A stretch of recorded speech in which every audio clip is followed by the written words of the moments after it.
Once you have finished building your beautiful terrarium, now it is time to look after it. So let's talk aftercare. First of all, when you have a new terrarium, one that you have just built or just bought or just brought into your home, it can take a little bit of time to settle everything out and make sure that it's in the best possible place and that everything is normalized. So when you first build your terrarium, you've put all of those plants in, all of that compost, and then you've watered it. So it's normal to get a bit of condensation on the inside of the glass just when you first build your terrarium. If you've only got a tiny little bit, that's absolutely fine. But if the glass is just soaking on the inside, you may have overwatered it slightly, but don't panic. There is a really easy fix for this. All you need to do is lift off the lid for a few hours. So this is going to let some of that moisture evaporate out and hopefully get those moisture and humidity levels to normalize. So just take the lid off for an hour or so, pop it back on, and the next day, if it still looks like there's too much condensation on the inside of that glass, just do that again for a few days until you get those humidity levels down a little bit.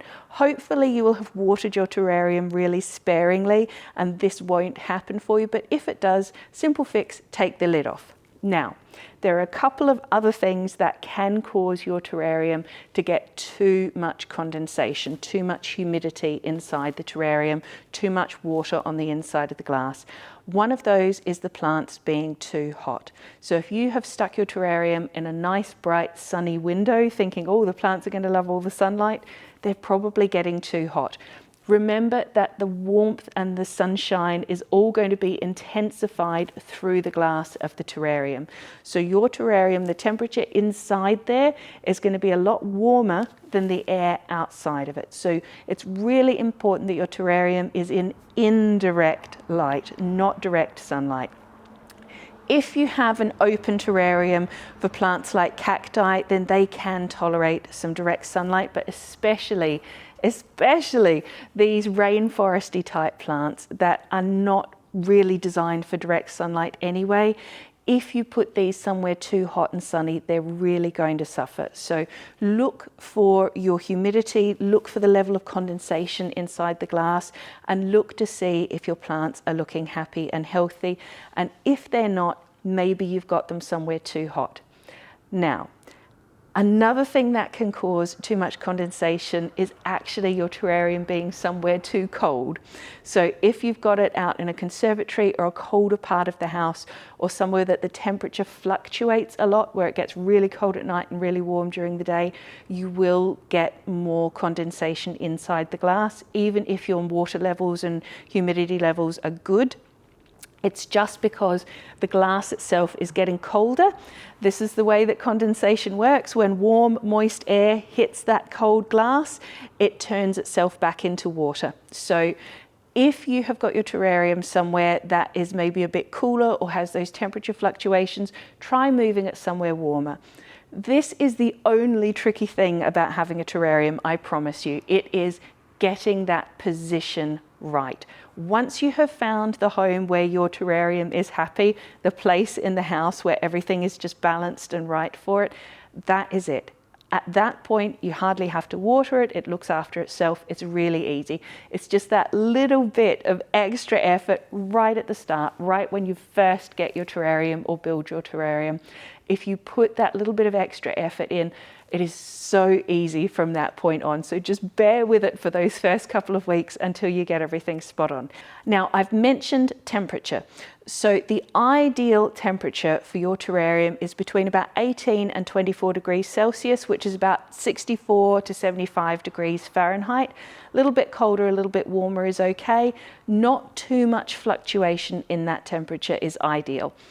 Sounds really complicated, but when you think about it, that's pretty much the temperature that we want our homes to be anyway. So these are the perfect plant companions for our modern lifestyle. So make sure your terrarium is in the right spot, not too hot, not too cold, indirect sunlight. So plenty of light, yes, but not sitting in a sunny window. The first time you water it really sparingly, and thereafter you only need to water it as little as 4 times a year, depending on the plants that you have. To find out when you need to water your terrarium, simply take your finger, insert it into the soil of your terrarium. If the soil still feels really wet and moist, do not water it.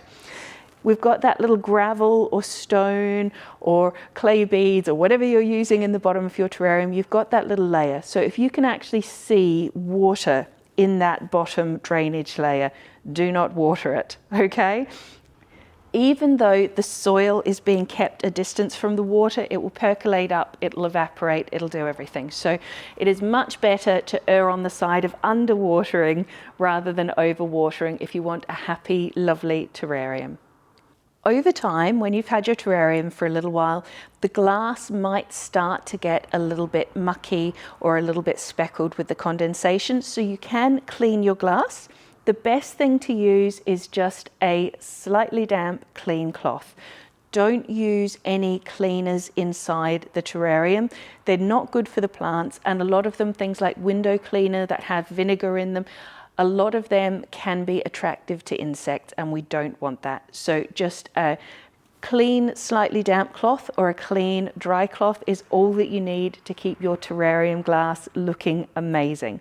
Plants all have a natural cycle, so eventually you're going to end up with a couple of dead leaves or a couple of dead flowers in there.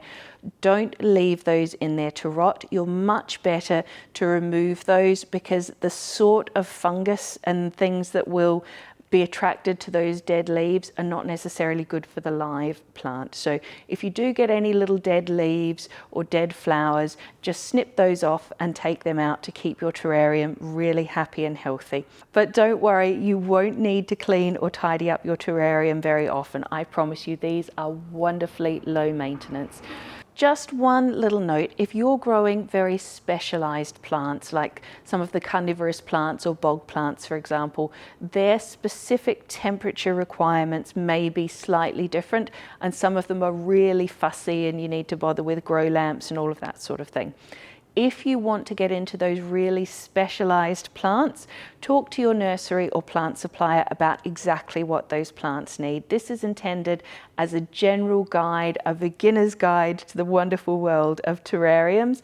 But if you are spending good money on those really specialized plants, it is worth just double checking their requirements. But all of the plants that I've shown you, the succulents, the cacti, the rainforest plants, they are all going to be happy with that bright indirect sunlight, limited watering, and then that medium temperature range of sort of 18 to 24 degrees Celsius.